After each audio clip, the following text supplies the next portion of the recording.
क्या जेएमएम और बीजेपी के गठबंधन की पूरी तैयारी फाइनल हो चुकी है? क्या जेएमएम और बीजेपी सरकार बनाने वाले हैं? यह सवाल लगातार मजबूती से उठ रहा है। इसकी चर्चा उत्पन्न हुई है और बहुत मजबूती से इस बार हो रही है। कई ऐसी घटनाएं सामने आई जिससे यह प्रतीत हो रहा है, इन सवालों को बल मिल रहा है। हमने कल भी एक स्टोरी आपको दिखाई थी कि कैसे बाबूलाल मरांडी सॉफ्ट नजर आए हेमंत सोरेन पर, और पहली बार 6 सालों में 2019 से लेकर अभी तक पहली बार ऐसा हुआ कि बाबूलाल मरांडी के ट्वीट को, यानी एक्स हैंडल पर जो पोस्ट किया गया उसको रिट्वीट किया गया हेमंत सोरेन। और 3-4 घटनाओं का हमने जिक्र किया, डीजीपी वाले मामले का जिक्र किया, उसके बाद फिर दिल्ली में इतने लंबे समय तक रहना, बीजेपी के विधायकों से मिलना, बाकी सारी चीजें पर हमने एक संभावनाएं व्यक्त की, जो संभावनाएं दिख रही।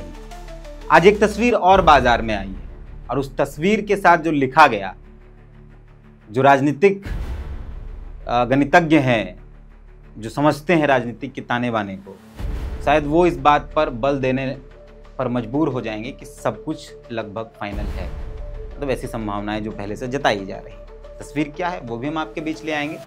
कल कैबिनेट की बैठक है, 23 तारीख के जिस वीडियो को हम लोग शूट कर रहे हैं, 24 तारीख को कैबिनेट की बैठक है। कैबिनेट में क्या ऐसा कुछ होगा, ऐसे कोई प्रस्ताव लाए जाएंगे कि उसके बाद से कांग्रेस और जेएमएम का खटपट सामने से दिखने लगेगा? अभी जो अंदर अंदर चल रहा है वो सामने से दिखने लगेगा। कल शायद जातीय जनगणना पर और कुछ पर और एक पेशा पर शायद प्रस्ताव लाया जा सकता है, और इसी पेशा के बाद से कांग्रेस और जेएमएम के बीच शायद कुछ अनबन हो। पेशा के इस प्रस्ताव के बाद से शायद संभावनाएं, जो बातचीत है उस बातचीत के आधार पर इस बातचीत को आपके बीच लाया जा रहा है। हम किसी भी चीज को, जो भी हम कल कहें आज कहें, तो किसी चीज को हम पुख्ता नहीं कर रहे हैं, ना हम पुष्टि कर रहे हैं, लेकिन जो संभावनाएं दिख रही हैं, जो घटनाएं दिख रही हैं, जो तस्वीरें सामने आ रही हैं, उसके आधार पर ये सारी बातचीत है। एक तस्वीर आप देखिए स्क्रीन पर, आपको दिख रहे होंगे कौन? सुदीप कुमार सोनू, जेपी नड्डा, विजय हांसदा और अन्नपूर्णा देवी। सुदीप कुमार सोनू कौन है? बाकी 2 लोग को तो आप जानते हैं, अन्नपूर्णा देवी सांसद है कोडरमा से और विजय हांसदा भी सांसद है राजमहल से। 2 महत्वपूर्ण जो लोग हैं इन दोनों के अलावा वो हैं जेपी नड्डा और सुदीप सोनू। सुदीप सोनू कौन है? जेपी नड्डा को तो आप जानते हैं, जेपी नड्डा केंद्रीय स्वास्थ्य मंत्री हैं और भाजपा के फिलहाल राष्ट्रीय अध्यक्ष और बड़ा चेहरा है भाजपा का, अमित शाह के सबसे करीबी हैं। और सुदीप सोनू कौन है? सुदीप सोनू गिरिडीह से 2 बार के विधायक हैं, राज्य सरकार में मंत्री हैं। मंत्री कौन कौन सा है उनके पास? नगर विकास मंत्री, युवा कार्य विभाग मंत्री, खेल मंत्री, पर्यटन मंत्री और कुछ मंत्रालय है, लेकिन स्वास्थ्य मंत्री वो नहीं, ये तो आप श्योर है। सुदीप सोनू के अलावा, मतलब सुदीप सोनू का परिचय मंत्री के अलावा यह है कि वो हेमंत सोरेन सरकार के सबसे नजदीकी है, मतलब सरकार के नहीं, बकायदा हेमंत सोरेन के परिवार से सबसे नजदीकी है। और आपको पता है कि गांडे से जब कल्पना सोरेन को चुनाव लड़ना था तो राज्यसभा जो वर्तमान में है सरफराज अहमद, उनको इस्तीफा दिलाने का पूरा माहौल सुदीप सोनू ने तैयार किया। गांडे में कल्पना सोरेन को चुनाव जिताने में सबसे महत्वपूर्ण भूमिका सुदीप सोनू ने निभाई, ये भी आप जानते हैं, इसमें कोई बहुत दुमत नहीं है। अब इस तस्वीर की खास बात यह है कि एक जो हेमंत सोरेन और कल्पना सोरेन, यानी सोरेन परिवार के सबसे नजदीकी सुदीप सोनू, और अमित शाह और नरेंद्र मोदी के सबसे नजदीकी जेपी नड्डा एक साथ बैठे। अब उस बैठक की बातचीत में जो लिखा गया, सुदीप सोनू ने जो लिखा, आप इसको सुनकर शॉक्ड हो जाए कि क्या लिखा है, जबकि यह संभव ही नहीं हो सकता। सुदीप सोनू ने अपने फेसबुक पोस्ट में, जब इस वीडियो को रिकॉर्ड कर रहे हैं उसके लगभग 1-1.5 घंटे पहले एक फेसबुक पोस्ट डाला, इस तस्वीर के साथ लिखा कि जोहार साथियों, नई दिल्ली में केंद्रीय माननीय मंत्री श्रीमती अन्नपूर्णा देवी और माननीय सांसद विजय कुमार हांसदा जी के साथ मेरी और केंद्रीय स्वास्थ्य मंत्री जेपी नड्डा जी से शिष्टाचार मुलाकात हुई। इस मुलाकात के दौरान झारखंड राज्य में स्वास्थ्य सेवाओं को और अधिक सुदृढ़ करने पर व्यापक चर्चा की गई। बैठक में झारखंड के धनबाद, देवघर, खूंटी, गिरिडीह, जामताड़ा और पूर्वी सिंहभूम जमशेदपुर जिलों में स्थित जिला अस्पतालों को सार्वजनिक निजी भागीदारी यानी ट्रिपल पी मॉडल के तहत मेडिकल कॉलेजों में उन्नत करने के प्रस्ताव पर चर्चा की गई। इसके अतिरिक्त महत्वपूर्ण परियोजनाओं के त्वरित अनुमोदन और वित्तीय सहायता का भी अनुरोध किया गया। माननीय स्वास्थ्य मंत्री जेपी नड्डा ने प्रस्ताव पर सैद्धांतिक सहमति जताई। यह निर्णय झारखंड में स्वास्थ्य, शिक्षा और चिकित्सा सेवा के लिए महत्वपूर्ण है। हालांकि चिकित्सा पहले लिखा गया, हम बाद में पढ़ा गया। चिकित्सा, शिक्षा और स्वास्थ्य सेवा के लिए महत्वपूर्ण है। इससे अस्पतालों में डॉक्टरों की उपलब्धता सुनिश्चित होगी और रोगियों की अच्छी चिकित्सा सुविधा मिलेगी रोगियों को। मुझे विश्वास है केंद्र सरकार का ऐसा सहयोग झारखंड को विकास के मार्ग पर अग्रसर करने में महत्वपूर्ण भूमिका निभाए। अब एक बात बताइए, राज्य के स्वास्थ्य मंत्री कौन है? इरफान अंसारी हैं। तो राज्य का स्वास्थ्य मंत्री केंद्र के स्वास्थ्य मंत्री से अगर मुलाकात करता है तो यह बात समझ में आती है, लेकिन राज्य के खेलकूद मंत्री, राज्य के पर्यटन मंत्री, राज्य के युवा कार्य मंत्री, नगर विकास मंत्री और कई मंत्री का पदभार जो इनके पास, सोनी के पास, वो अपने विभाग की बातचीत नहीं करके स्वास्थ्य विभाग की बातचीत क्यों कर रहे हैं? ये आपको थोड़ा खटकेगा नहीं कि एक मंत्री जो स्वास्थ्य विभाग से जिसका कोई संबंध नहीं, वो मंत्री केंद्र के स्वास्थ्य मंत्री से बातचीत कर रहा है और स्वास्थ्य सुविधाओं पर बातचीत कर रहा है। ये थोड़ा सा खटकने वाला नहीं लग रहा है? क्योंकि इससे पहले इरफान अंसारी मुलाकात, कुछ ही दिन पहले इरफान अंसारी भी जेपी नड्डा से मिले। तो क्या जेपी नड्डा जो केंद्रीय स्वास्थ्य मंत्री हैं, जो झारखंड में वर्तमान स्वास्थ्य मंत्री हैं इरफान अंसारी, उनके बीच यह बातचीत नहीं हो सकती थी? इस तस्वीर को हम लोग डिकोड करने की कोशिश करते हैं, तोड़ने की कोशिश करते हैं। तो पहले मैंने कहा कि अमित शाह और नरेंद्र मोदी के सबसे नजदीकी फिलहाल कौन? जेपी नड्डा। और झारखंड में हेमंत सोरेन और कल्पना सोरेन के सबसे नजदीकी कौन? सुदीप सोरेन। क्या है मतलब संभावनाएं तो दिख रही हैं कि कुछ तो चल रहा है। कांग्रेस का स्वास्थ्य विभाग, लेकिन कांग्रेस का मंत्री वहां बातचीत नहीं कर रहा है। कर कौन रहा है? जेएमएम के मंत्री, जिनके पास वो विभाग है। नीचे एक बात लिखी गई है, मुझे विश्वास है कि केंद्र सरकार का ऐसा सहयोग झारखंड को विकास के मार्ग पर अग्रसर करने में महत्वपूर्ण भूमिका निभाएगा। इससे पहले तो बार बार ये कहा जाता था कि केंद्र सरकार सहयोग नहीं करती है राज्य सरकार को, केंद्र सरकार सहयोग नहीं करती है राज्य सरकार को। अब ये नई बातचीत, इस सहयोग, ऐसा सहयोग, मतलब बातचीत हो गई कि सहयोग करना है। इससे पहले बाबूलाल सब तो दिखाएं। तो जो संभावनाएं हैं, हम इस बात को पुष्टि नहीं कर रहे हैं, लेकिन तस्वीरों से जो निकल कर आता है, जिसको हम लोग अलग एंगल से देखना चाहते हैं और देख रहे हैं, अगर आप देखना चाहते हैं आप भी देखिए। अगर इस तस्वीर को डिकोड करते हैं, जो लिखा है उसको डिकोड करते हैं, तो ये नजर आता है कि कुछ तो चल रहा है जिस पर शायद पब्लिक डोमेन पर फिलहाल बातचीत नहीं हो रही, लेकिन हो गया है सब कुछ, ऐसा संभावना है। हम फिर कह रहे हैं, पुष्टि नहीं करते। कल कैबिनेट की बैठक भी है। कैबिनेट की बैठक में जो सूत्र है या जो नेता हैं, अधिकारी हैं, उनसे बातचीत से ये पता चला है, ये जानकारी मिल पा रही है, इसमें भी हम इसको पुष्टि नहीं करते कि कल जातीय जनगणना पर शायद कोई एक प्रस्ताव आ सकता है, दूसरा निर्वाचन आयोग पर कोई एक प्रस्ताव आ सकता है, तीसरा जो सबसे महत्वपूर्ण होगा वो पेशा पर। और यहीं से खटपट शुरू, क्योंकि पेशा जो है वो ग्रामीण विकास का मामला बनता है, यानी दीपिका पांडे सिंह यानी कांग्रेस। लेकिन शायद जो बातचीत है कि ये उसके तरफ से लाया जा सकता है, जेएमएम की तरफ से, मतलब अलग से, तो वहां से विवाद शुरू हो सकता है।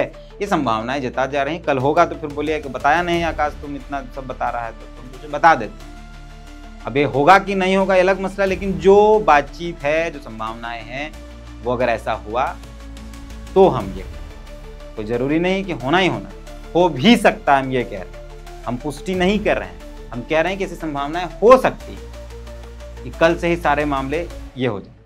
अगर ये संभावना है कि बीजेपी और जेएमएम एक साथ जा सकते हैं, नई सरकार बना सकते हैं, वर्तमान सरकार को गिरा सकते हैं, तो क्या बातचीत हुई होगी?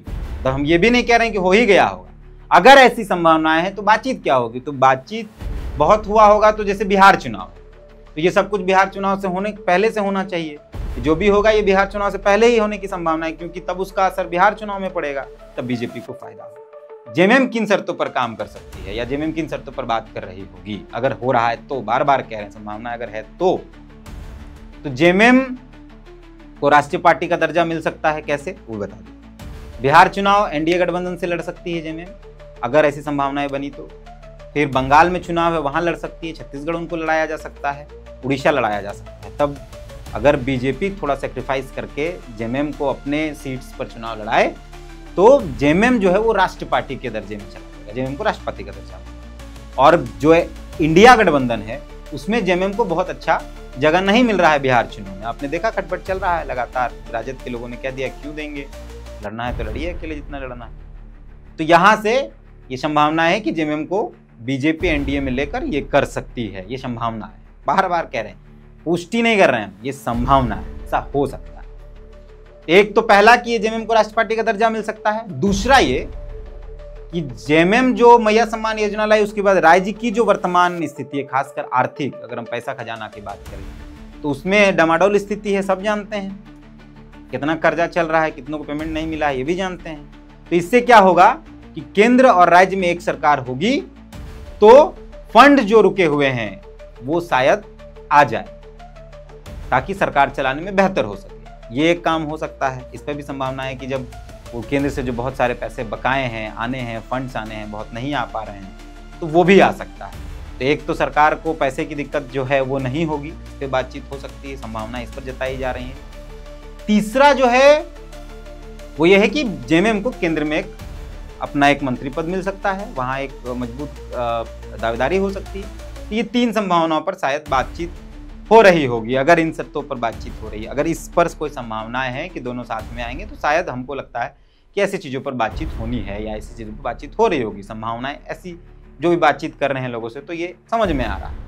राजनीतिक विश्लेषकों का काम यही है कि वो संभावनाओं पर बातचीत करते हैं। जैसे हम राजनीतिक विश्लेषक के तौर पर अगर आपको ये विश्लेषण लेकर आपके बीच आए इस तस्वीर के माध्यम से, तो हम यही बता रहे हैं कि संभावनाएं हो सकती है, हम पुष्टि नहीं कर रहे हैं। अगर ऐसा हुआ तो कांग्रेस क्या करेगी? कांग्रेस के पास सिर्फ एक ऑप्शन बचेगा कि वो आदिवासी, मुसलमान, क्रिश्चियन कम्युनिटी जो आदिवासियों के में है और सरना, ये वोट बैंक को साधने के लिए इन मुद्दों को प्रखरता से उठा सकती है। जैसे पेशा वाला मामला है, सरना कोड वाला मामला है, मॉब लिंचिंग वाले मामले हैं, उन पर कांग्रेस थोड़ा हमलावर हो सकती है। तो ये तस्वीर आखिर क्या है? ऐसा भी हो सकता है, मतलब हम ये कह रहे हैं कि संभावना के आधार पर कि शायद फाइनल बातचीत होने की हुई होगी और क्योंकि तस्वीर बाजार में आ जाए उससे पहले कुछ डाल दिया जाए। तो क्या लिखा जाए? तो लिखा ये जाए कि भाई बीजेपी का नेता जेएमएम का नेता मिल रहा है, ये तो नहीं लिखा जा सकता है। लिखा तो यही जा सकता है कि मंत्री से मिले हैं, तो स्वास्थ्य मंत्री से मिला गया है, तो पर्यटन मंत्री मिले हैं, तो क्या लिखेंगे? तो ये लिखा जाए। सवाल यहीं से उत्पन्न होता है, दिमाग यहीं से खटकता है कि आखिर राज्य का नगर विकास मंत्री, पर्यटन मंत्री, खेल मंत्री, युवा कार्य मंत्री और उनके पास कई प्रभार हैं, वो मंत्री केंद्र के स्वास्थ्य मंत्री से स्वास्थ्य व्यवस्था पर क्यों बातचीत करेगा? वो तो इरफान अंसारी कर सकते थे। इसी से सवाल और संभावनाएं बनती हैं। कल जो हुआ वो भी, जो बाबूलाल ने जो किया वो, और आज पिछले कई दिनों से आप अगर देखिएगा तो हेमंत सोरेन पर बीजेपी हमलावर बहुत नहीं है। सरकार पर है, सरकार के कुछ चीजों पर है, लेकिन डायरेक्टली हेमंत सोरेन के चेहरे पर हमलावर नहीं है, जो कल भी दिखाई पड़ा। बाबूलाल मरांडी ने ट्वीट किया, उसमें हेमंत सोरेन को टारगेट नहीं किया, जबकि इससे पहले वो करते थे। थोड़ा बहुत कैरेक्टर में चेंज नजर आ रहा है, तो शायद ये संभावनाएं बन सकती हैं। अभी भी कह रहे हैं संभावनाएं हैं। दिल्ली में इतने लंबे समय से क्या चल रहा है, नहीं चल रहा है, वो तो हम लोग वहां नहीं जानेंगे, लेकिन जो बातचीत इधर से आते हैं उसको मिला के जो संभावनाएं उत्पन्न हो रही वो हम आपके बीच ले आए। जुलाई के लास्ट में भी गृह सचिव आने वाले हैं, यहाँ से दिल्ली से गृह सचिव आने वाले, राष्ट्रीय केंद्रीय गृह सचिव। अब गृह सचिव आएंगे, भारत सरकार के हैं। वही गृह मंत्रालय यहाँ झारखंड सरकार के डीजीपी को डीजीपी नहीं मानता है, और गृह सचिव आ रहे हैं तो उसके पूरे मामले का देखरेख का जिम्मा जायजा डीजीपी ले रहे हैं, और बाबूलाल फिर चुप हैं, जबकि बाबूलाल प्रखर होकर बोला करते थे। तो कुछ तो खिचड़ी पक रहा है जिस पर बहुत स्पष्ट बातचीत नहीं कर पा रहे हैं लोग, लेकिन कुछ संभावनाएं हैं। इस तस्वीर के बाद तो संभावनाओं को और बल मिला है कि आखिर सुदीप सोनू, जो कल्पना सोरेन, हेमंत सोरेन के सबसे नजदीकी हैं, मतलब सबसे नजदीकी, पारिवारिक तौर पर भी और राजनीतिक तौर पर भी, क्योंकि सुदीप सोनू 2 बार विधायक बने, उनको मंत्री बनाया गया। ऐसे कई विधायक हैं जो 2-2, 3-3 बार विधायक बने, उनको मंत्री नहीं बनाया गया। सबसे भरोसेमंद व्यक्ति। तो क्या सुदीप सोनू हेमंत सोरेन और कल्पना सोरेन के दूत बनकर उस जगह पर बैठे हैं जेपी नड्डा के पास, जो राष्ट्रीय अध्यक्ष हैं भाजपा के, और जो मोदी और अमित शाह के सबसे नजदीकी माने जाते हैं उनके दूत बनकर वो बैठे होंगे।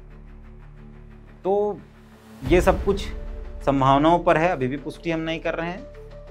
कुछ कल को हो जाएगा, फिर आप बोलिएगा कि नहीं बताया था, इसलिए सोचे हम बता देते हैं। नहीं हुआ तो नहीं हुआ, हो गया तो, अगर हो गया तो फिर यही कांग्रेस क्या करेगी, ये सवाल सबसे बड़ा। और वो लोग क्या करेंगे जिन लोगों ने वोट दिया है भाजपा के विरुद्ध।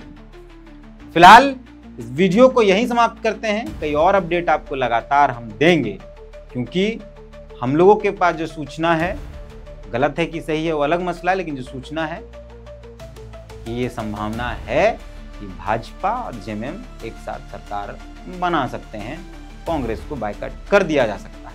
आप इसको ऐसे देखिए, एक दो हम घटना आपको बता देते हैं जो कल हम इसका जिक्र नहीं किया। दीपिका पांडे सिंह जो मंत्री हैं, वो बिजली को लेकर धरने पर बैठ जाती हैं, आपने देखा था। राजेश कच्छप का जो रुद्र रूप रहा अलका तिवारी वाले मामले पर, यहाँ स्मार्ट सिटी वाले मामले पर, जमीन मोटेशन के मामले पर, वो भी आपने देखा। तो ये सब कुछ भी शायद उसका इस नई संभावनाओं का मतलब है कि ये चीज़ें जो चल रही हैं उससे कुछ संभावनाएं पैदा हो रही हैं, और हम इसीलिए इस बात को लेकर आए। फिलहाल इस वीडियो को यहीं समाप्त करें। क्या ये तस्वीर जो सुदीप सोनू जेपी नड्डा की है, इस तस्वीर से आपको भी कुछ लग रहा है? प्रतिक्रिया कमेंट पर आपकी चाहता हूँ। बाकी मिलते हैं जोहार। जो भी अपडेट होगा हम आपको लगाते हैं।